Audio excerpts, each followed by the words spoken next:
Chapter 11. The Sorting Hat's New Song.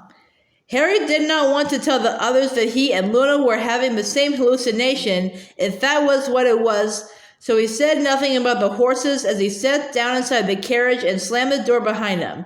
Nevertheless, he could not help watching the silhouettes of the horses moving beyond the window. Did everyone see that grubby plank woman? Asked Jenny. What's she doing back here? Hagrid can't have left, can he? I'll be quite glad if he has, said Luna. He isn't a very good teacher, is he? Yes, he is, said Harry, Ron, and Ginny angrily. Harry glared at Hermione. She cleared her throat and quickly said, yes, he's very good. Well, we think he's a bit of a joke in Ravenclaw, said Luna, unfazed. You've got a rubbish sense of humor then, Ron snapped, as the wheels below them creaked into motion. Luna did not seem perturbed by Ron's rudeness. On the contrary, she simply watched him for a while as though he were a mildly interesting television program. Rattling and swaying, the carriages moved in convoy up the road. When they passed between the tall stone pillars topped with winged boards on either side of the gates of the school grounds, Harry leaned forward to try and see whether there were any lights in Hagrid's cabin by the Forbidden Forest, but the grounds were in complete darkness. Hogwarts Castle, however, loomed ever closer, a towering mass of turrets, jet black against the dark sky, here and there a window blazing fiery bright above them. The carriages jingled to a halt near the stone steps leading up to the oak front doors, and Harry got out of the carriage first. He turned again to look for lit windows down by the forest, but there was definitely no sign of life within Hagrid's cabin. Unwillingly, because he had half hoped they would have vanished, he turned his eyes instead upon the strange skeletal creatures standing quietly in the chilled night air, their blank white eyes gleaming. Harry had once before had the experience of seeing something that Ron could not, but that had been a reflection in a mirror, something much more insubstantial than 100 very solid-looking beasts strong enough to pull a fleet of carriages. If Luna was to be believed, the beasts had always been there but invisible. Why then could Harry suddenly see them, and why could Ron not? Are you coming or what? Said Ron beside him. Oh, yeah, said Harry quickly. And they joined the crowd hurrying up the stone steps into the castle. The entrance hall was ablaze with torches and echoing with footsteps as the students crossed the flagged stone floor for the double doors to the right, leading to the great hall and the start of term feast. The four long house tables in the great hall were filling up under the starless black ceiling, which was just like the sky they could glimpse through the high windows. Candles floated in midair all on the tables, illuminating the silvery ghosts who were dotted about the hall, and the faces of the students talking eagerly to one another, exchanging summer news, shouting greetings at friends from other houses, eyeing one another's new haircuts and robes. Again, Harry noticed people putting their heads together to whisper as he passed. He gritted his teeth and tried to act as though he neither noticed nor cared. Luna drifted away from them at the Ravenclaw table. The moment they reached Gryffindor's, Ginny was hailed by some fellow fourth years and left to sit with them. Harry, Ron, Hermione, and Neville found seats together about halfway down the table between Nearly Headless Nick, the Gryffindor house ghost, and Parvati Patil and Lavender Brown, the last two of whom gave Harry airy, overly friendly greetings that made them quite sure they had stopped talking about him a split second before. He had more important things to worry about, however. He was looking over the students' heads to the staff table that ran along the top wall of the hall. He's not there. Ron and Hermione scanned the staff table too, though there was no real need. Hagrid's size made him instantly obvious in any lineup. He can't have left, said Ron, sounding slightly anxious. Of course he hasn't, said Harry firmly. You don't think he's hurt or anything, do you? Said Hermione uneasily. No, said Harry at once. But where is he then? There was a pause. Then Harry said very quietly so that Neville, Parvati, and Lavender could not hear, maybe he's not back yet, from his mission, the thing he was doing over the summer for Dumbledore. Yeah, that'll be it, said Ron, sounding reassured, but Hermione bit her lip, looking up and down the staff table as though hoping for some conclusive explanation of Hagrid's absence. Who's that? She said sharply, pointing toward the middle of the staff table. Harry's eyes followed hers. They lit first upon Professor Dumbledore, sitting in his high-backed golden chair at the center of the long staff table, wearing deep purple robes scattered with silvery stars and a matching hat. Dumbledore's head was inclined toward the woman sitting next to him, who was talking into his ear. She looked, Harry thought, like somebody's maiden aunt, squat, with short, curly, mouse-brown hair in which she had placed a horrible pink Alice band that matched the fluffy pink cardigan she wore over her robes.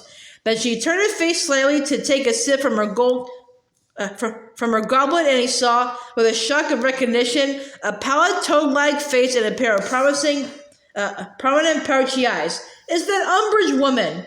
"Who?" said Hermione. She was at my hearing. She works for Fudge. "Nice cardigan," said Ron, smirking. "She works for Fudge?" Hermione repeated, frowning. "What on earth's she doing here then?" "Dunno." Hermione scanned the staff table, her eyes narrowed. "No," she muttered. "No, surely not." Harry did not understand what she was talking about, but did not ask. His attention had just been caught by Professor Grubbly Plank, who had just appeared behind the staff table. She worked her way along to the very end and took the seat that ought to have been Hagrid's. That meant that the first years must have crossed the lake and reached the castle, and sure enough, a few seconds later, the doors for the entrance hall opened. A long line of scared-looking first years entered, led by Professor McGonagall, who was carrying a stool on which sat an ancient wizard's hat, heavily patched and darned with a wide rip near the frayed brim. The buzz of talk into the great hall faded away. The first years lined up in front of the staff table facing the rest of the students, and Professor McGonagall placed the stool carefully in front of them, then stood back. The first year's faces glowed palely in the candlelight. A small boy right in the middle of the row looked as though he was trembling. Harry recalled fleetingly how terrified he had felt when he had stood there, waiting for the unknown test that would determine to which house he belonged. The whole school waited with bated breath. Then the rip near the hat's brim opened wide like a mouth, and the Sorting Hat burst into song. "In times of old, when I was new, and Hogwarts barely started, the founders of our noble school thought never to be parted. United by a common goal, they have a self-same yearning to make the world's best magic school and pass along their learning. Together we will build and teach," the four good friends decided, and never did they dream that they might someday be divided, for were there such friends anywhere as Slytherin and Gryffindor, unless it was the second pair of Hufflepuff and Ravenclaw?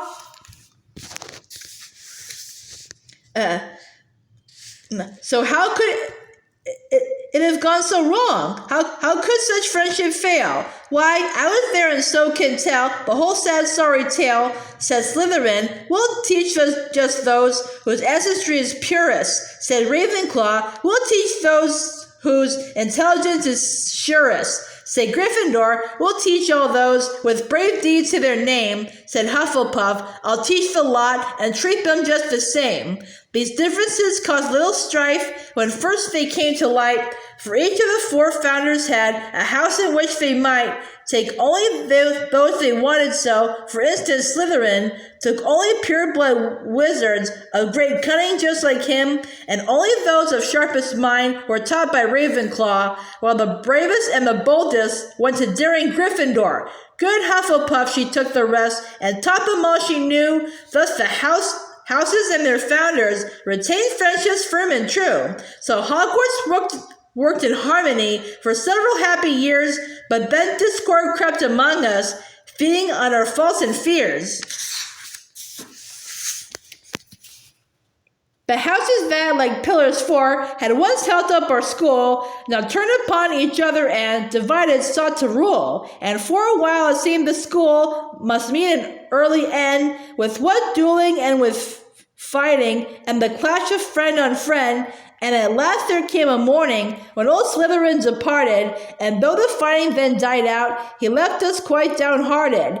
And never since the founders four were whittled down to three have the houses been united as they once were meant to be. Another sorting hat is here, and you all know the score. I sort you into houses because that is 1 and 4. But this year I'll go further. Listen closely to my song. Though condemned I am to split you, still I worry that it's wrong.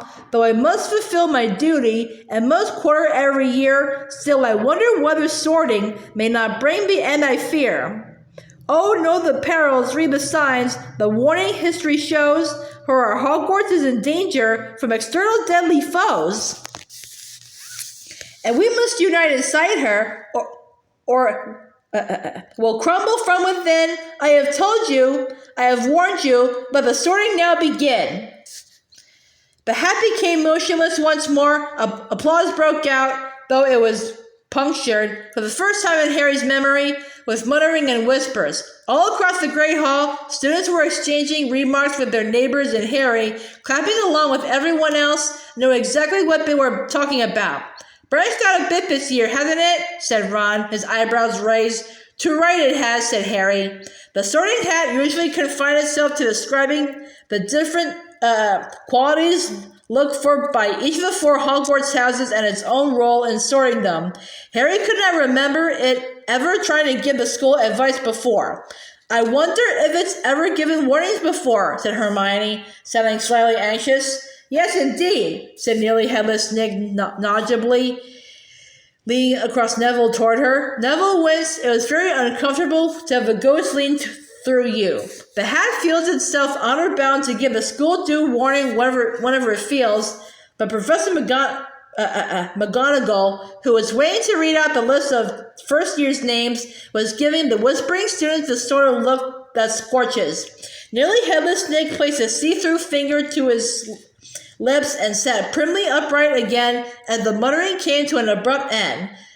With a last frowning look that swept the 4 house tables, Professor McGonagall lowered her eyes to her long piece of parchment and called out, Abercrombie Ewan. The terrified-looking boy Harry had noticed earlier stumbled forward and put the hat on his head. It was only prevented from falling right down to his shoulders by his very prominent ears. The hat considered for a moment, then the rip near the brim opened again and shouted, Gryffindor! Harry clapped loudly with the rest of Gryffindor House as Ewan Abercrombie staggered to their table and sat down, looking as though he would like very much to sink through the floor and never be looked at again. Slowly, the long line of first years thinned. In the pauses between the names and the sorting hat's decisions, Harry could hear Ron's stomach rumbling loudly. Finally, Zella Rose was sorted into Hufflepuff, and Professor McGonagall picked up a hat and stood and marched them away as Professor Dumbledore rose to his feet. Harry was somehow soothed to see Dumbledore standing before them all, whatever his recent bitter feelings toward his headmaster. Between the absence of Hagrid and the presence of those dragonish horses, he had felt that his return to Hogwarts, so long anticipated, was full of unexpected surprises, like jarring notes in a familiar song. But this, at least, was how it was supposed to be, their headmaster rising to greet them all before the start of term feast. To our newcomers, said Dumbledore in a ringing voice, his arms stretched wide and a beaming smile on his lips. Welcome to our old hands. Welcome back. There is a time for speech-making, but this is not it. Tuck in. There was an appreciative laugh and an outbreak of applause as Dumbledore sat down neatly and threw his long beard over his shoulder so as to keep it out of the way of his plate. For food had appeared out of nowhere, so that the 5 long tables were groaning under joints and pies and dishes of vegetables, bread, sauces, and flagons of pumpkin juice. Excellent, said Ron, with a kind of groan of longing, and he seized the nearest plate of chops and began piling them onto his plate, watched wistfully by nearly headless Nick. What were you saying before the sorting? Hermione asked the ghost about the hat giving warnings. Oh yes, said Nick, who seemed glad of a reason to turn away from Ron, who was now eating roast potatoes with almost indecent enthusiasm. Yes, I have heard the hat give several warnings before, always at times when it detects periods of great danger for the school. And always, of course, its advice is the same. Stand together, be strong from within.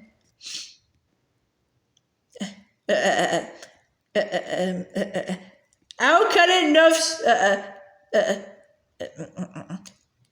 Scoot's in danger if that, said Ron. His mouth was so full, Harry thought it was quite an achievement for him to make any noise at all. I beg your pardon, said nearly headless Nick politely, while Hermione looked revolted. Ron gave it an enormous swallow and said, how can it know if the school's in danger if it's a hat? I have no idea, said nearly headless Nick. Of course, it lives in Dumbledore's office, so I dare say it picks things up there. And it wants all the houses to be friends, said Harry, looking over at the Slytherin table where Draco Malfoy was holding court. Fat chance. Well now, you shouldn't take that attitude, said Nick reprovingly.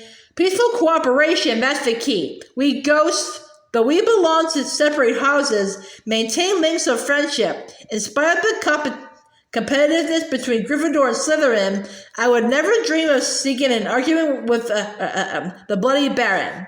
Only because you're terrified of him, said Ron. Nearly headless Nick looked highly affronted. Terrified? I hope I, Sir Nicholas de Mimsy Porpington, have never been guilty of cowardice in my life. The noble blood that runs in my veins. What blood? Asked Ron. Surely, you haven't still got... It's a figure of speech, said nearly headless Nick, now so annoyed his head was trembling ominously on his partially severed neck.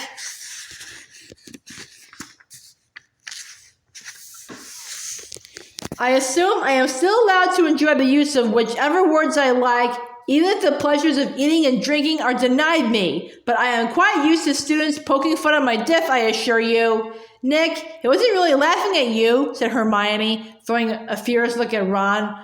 Unfortunately, Ron's mouth was packed to exploding point again, and all he could manage was "non idem eatub shoe," which Nick did not seem to think constituted an adequate apology.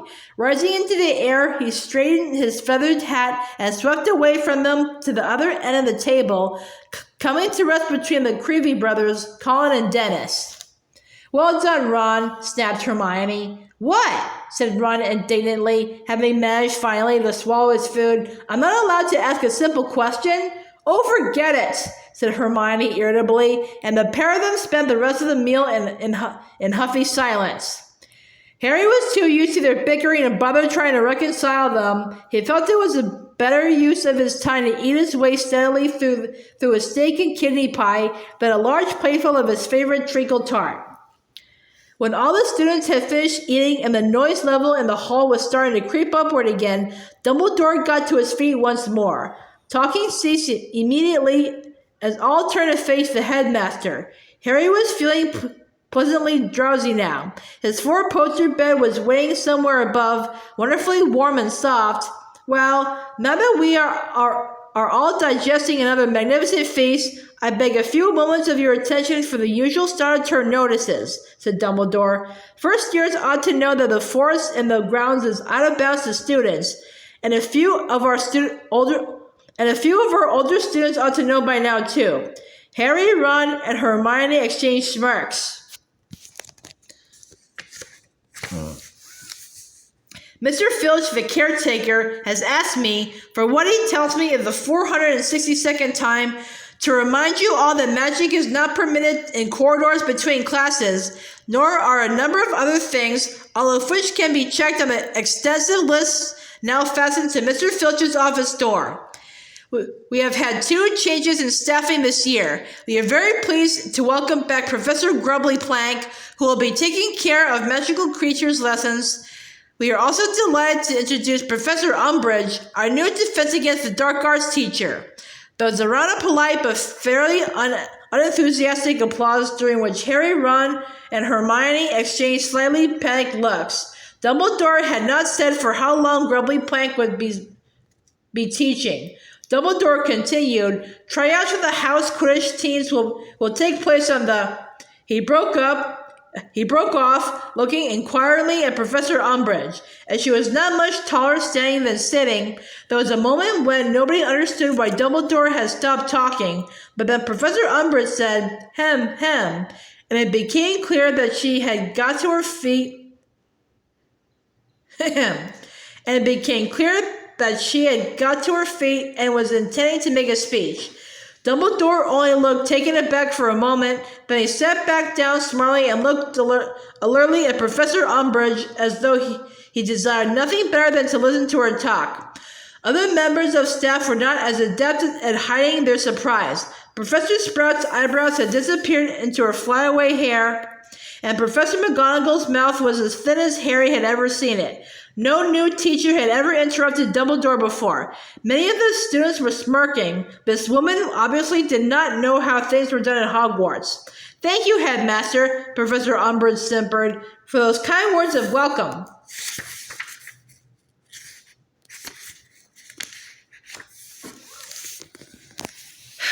Her voice was high-pitched, breathy, and a little girlish, and again, Harry felt a powerful rush of dislike that he could not explain to himself. All he knew was that he loathed everything about her, from her stupid voice to her fluffy pink cardigan. She gave another little throat-clearing cough, hem, and continued, well, it is lovely to be back at Hogwarts, I must say. She smiled, revealing very pointed teeth, and to see such happy little faces looking back at me. Harry glanced around. None of the faces he could see looked happy. On the contrary, they all looked rather taken aback at being addressed as though they were 5 years old. I am very much looking forward to getting to know you all, and I'm sure we'll be very good friends. Students exchanged looks at this. Some of them were barely concealing grins. I'll be her friend as long as I don't have to borrow that cardigan, Parvati whispered to Lavender, and both of them laughed into silent giggles. Professor Umbridge cleared her throat again, hem, but when she continued, some of the breathiness had vanished from her voice. She sounded much more businesslike, and now her words had a dull, learned-by-heart sound to them. The Ministry of Magic has always considered the education of young witches and wizards to be of vital importance. The rare gifts with which you were born may come to nothing if not nurtured and honed by careful instruction. The ancient skills unique to the wizarding community must be passed down through the generations lest we lose them forever. The treasure trove of magical knowledge amassed by our ancestors must be guarded, replenished, and polished by those who have been called to the noble profession of teaching. Professor Umbridge paused here and made a little bow to her fellow staff members, none of whom bowed back. Professor McGonagall's dark eyebrows had contracted so that she looked positively hawk-like, and Harry distinctly saw her exchange a significant glance with Professor Sprout as Umbridge gave another little hem and went on with her speech. Every headmaster and headmistress of Hogwarts has brought something new to the weighty task of governing this historic school, and that is as it should be, for without progress there will be stagnation and decay. There again, progress for progress's sake must be discouraged, for tried and tested traditions often require no tinkering. A balance, then, between old and new, between permanence and change, between tradition and innovation. Harry found his attentiveness ebbing, as though his brain was slipping in and out of tune. The quiet that always filled the hall when Dumbledore was speaking was breaking up as students put their heads together, whispering and giggling. Over at the Ravenclaw table, Cho Chang was chattering animatedly with her friends. A few seats along from Cho, Luna Lovegood had got at the quibbler again. Meanwhile, at the Hufflepuff table, Ernie Macmillan was one of the few still staring at Professor Umbridge, but he was glassy-eyed and Harry was sure he was only pretending to listen in an attempt to live up to the new prefect's badge gleaming on his chest. Professor Umbridge did not seem to notice the restlessness of her audience. Harry had the impression that a full-scale riot could have broken out under her nose and she would have plowed on with her speech. The teachers, however, were still listening very attentively, and Hermione seemed to be drinking in every word Umbridge spoke, though judging by her expression, they were not at all to her taste. Because some changes will be for the better, while others will come in the fullness of time to be recognized as errors of judgment. Meanwhile, some old habits will be retained, and rightly so, whereas others, outmoded and outworn, must be abandoned. Let us move forward, then, into a new era of openness, effectiveness, and accountability, intent on preserving what ought to be preserved, perfecting what needs to be perfected, and printing wherever we find practices that ought to be prohibited. She sat down. Dumbledore clapped. The staff followed his lead, though Harry noticed that several of them brought their hands together only once or twice before stopping. A few students joined in, but most had been taken unawares by the end of the speech, not having listened to more than a few words of it, and before they could start applauding properly, Dumbledore had stood up again. "Thank you very much, Professor Umbridge. That was most illuminating," he said, bowing to her. "Now, as I was saying, Quidditch tryouts will be held." "Yes, it certainly was illuminating," said Hermione in a low voice. "You're not telling me you enjoyed it?" Ron said quietly, turning a glazed face upon Hermione. "That was about the dullest speech I've ever heard, and I grew up with Percy." "I said illuminating, not enjoyable," said Hermione. "It explained a lot." "Did it?" said Harry in surprise. "Sounded like a load of waffle to me." "There was some important stuff hidden in the waffle," said Hermione grimly. "Was there?" said Ron blankly. "How about progress for progress's sake must be discouraged? How about printing wherever we find practices that ought to be prohibited?" "Well, what does that mean?" said Ron impatiently. "I'll tell you what it means," said Hermione through gritted teeth. "It means the ministry's interfering at Hogwarts." There was a great clattering and banging all around them. Dumbledore had obviously just dismissed the school because everyone was standing up ready to leave the hall. Hermione jumped up, looking flustered. "Ron, we're supposed to show the first years where to go." "Oh yeah," said Ron, who had obviously forgotten. Hey, you lot, midgets." "Ron, well they are, they're titchy." "I know, but you can't call them midgets. First years," Hermione called commandingly along the table. "This way, please." A group of new students walked shyly up the gap between the Gryffindor and Hufflepuff tables, all of them trying hard not to lead the group. They did indeed seem very small. Harry was sure he had not appeared that young when he had arrived here. He grinned at them. A blond boy next to Ewan Abercrombie looked petrified. Nudged Ewan and whispered something in his ear. Ewan Abercrombie looked equally frightened and stole a horrified look at Harry, who felt the grin slide off his face like stink sap. "See you later," he said dully to Ron and Hermione and he made his way out to the great hall alone, doing everything he could to ignore more whispering, staring, and pointing as he passed. He kept his eyes fixed ahead as he wove his way through the crowd in the entrance hall, but he hurried up the marble staircase, took a couple of concealed shortcuts, and had soon left most of the crowds behind. He had been stupid not to expect this, he thought angrily, as he walked through much emptier upstairs corridors. Of course, everyone was staring at him. He had emerged from the Triwizard Maze 2 months ago, clutching the dead body of a fellow student and claiming to have seen Lord Voldemort return to power. There had not been some last turn to explain himself before everyone went home, even if he had felt up to giving the whole school a detailed account of the terrible events in that graveyard. He had reached the end of the corridor to the Gryffindor common room and had come to a halt in front of the portrait of the fat lady before he realized that he did not know the new password.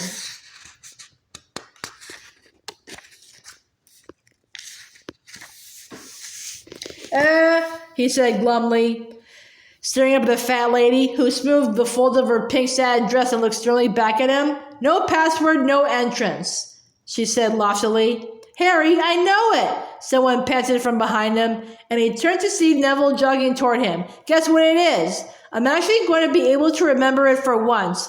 He waved the stunted little cactus he had shown them on the train. Mimbulus, Mimbletonia. Correct, said the fat lady, and her portrait swung open toward them like a door, revealing a circular hole in the wall behind, through which Harry and Neville now climbed. The Gryffindor common room looked as welcoming as ever, a cozy circular tower room full of dilapidated, squashy armchairs and rickety old tables. A fire was crackling merrily in the grate, and a few people were warming their hands before going up to their dormitories. On the other side of the room, Fred and George Weasley were pinning something up on the notice board. Harry waved goodnight to them and headed straight for the door to the boys' dormitories. He was not in much of a mood for talking at the moment. Neville followed him. Dean Thomas and Seamus Finnegan had reached the dormitory first and were in the process of covering the walls beside their beds with posters and photographs. They had been talking as Harry pushed open the door but stopped abruptly the moment they saw him. Harry wondered whether they had been talking about him, then whether he was being paranoid. "Hi," he said, moving across to his own trunk and opening it. "Hey, Harry," said Dean, who was putting on a pair of pajamas in the West Ham colors. "Good holiday?" "Not bad," muttered Harry, as a true account of his holiday would have taken most of the night to relate, and he could not face it. "You?" "Yeah, it was okay," chuckled Dean. "Better than Seamus's anyway. He was just telling me." "What happened, Seamus?" Neville asked as he placed his Mimbulus Mimbletonia tenderly on his bedside cabinet. Seamus did not answer immediately. He was making rather a meal of ensuring that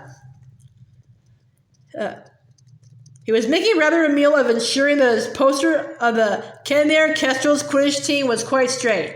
Then he said, with his back still turned to Harry, "Me ma'am didn't want me to come back." "What?" said Harry, pausing in the act of pulling off his robes. "She didn't want me to come back to Hogwarts." Seamus turned away from his poster and pulled his own pajamas out of his trunk, still not looking at Harry. "But why?" said Harry, astonished. He knew that Seamus's mother was a witch and could not understand, therefore, why she should have come over so Dursley-ish. Seamus did not answer until he had finished buttoning his pajamas. "Well," he said in a measured voice, "I suppose because of you." What do you mean?" said Harry quickly. His heart was beating rather fast. He felt vaguely as though something was closing in on him. "Well," said Seamus again, still avoiding Harry's eyes, well, it's not just you, it's Dumbledore too."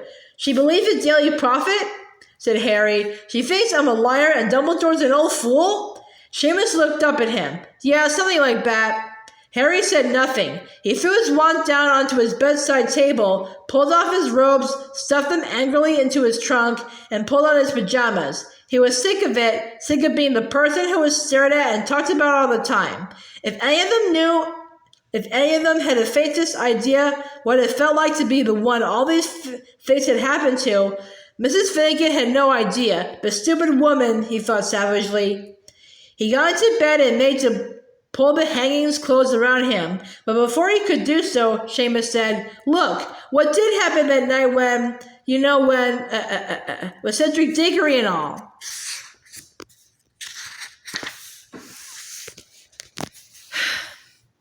Seamus sounded nervous and eager at the same time. Dean, who had been bending over his trunk, trying to retrieve a slipper, went oddly still, and Harry knew he was listening hard.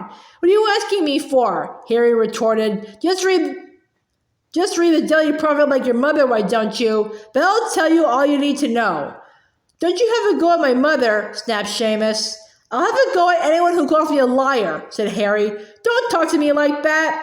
"I'll talk to you how I want," said Harry, his temper rising so fast he snatched his wand back from his bedside table. "If you got a problem sharing a dormitory with me, go and ask McGonagall if you can be moved. Stop your mummy worrying. Leave my mother out of this, Potter. What's going on?" Ron had appeared at the doorway. His wide eyes traveled from Harry, who was kneeling on his bed with his wand pointing at Seamus, to Seamus, who was standing there with his fist raised. He's having a go at my mother," Seamus yelled. "What?" said Ron. "Harry wouldn't do that. We met your mother. We liked her."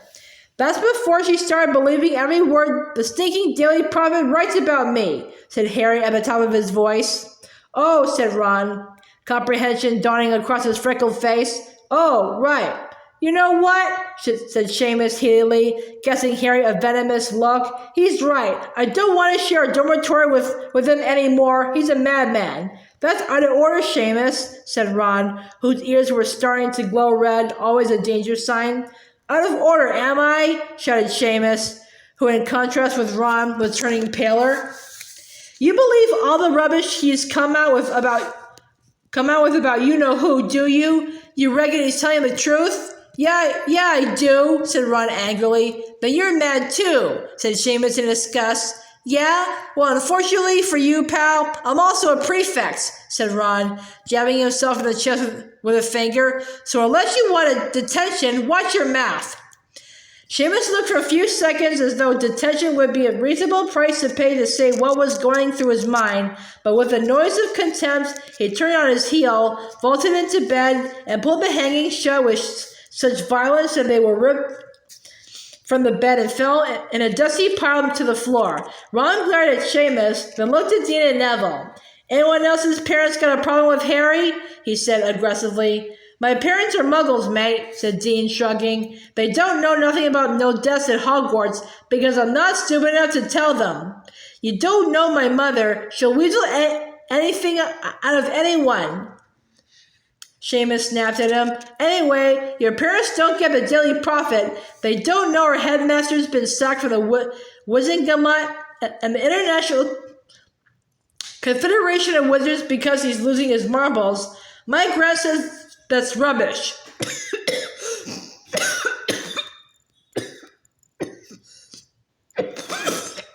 Piped up Neville. She says it's the Daily Prophet that's going downhill, not Dumbledore. She's canceled our subscription.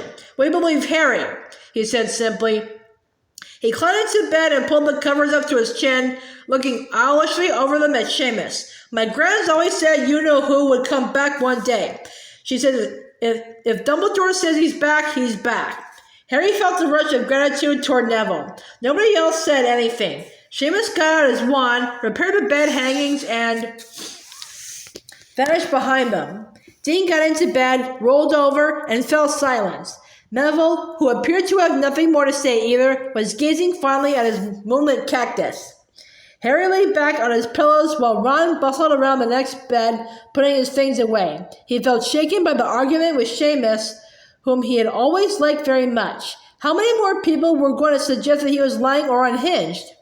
Had Dumbledore suffered like this all summer? As first the Wizengamot, then the International Confederation of Wizards had thrown him from their ranks?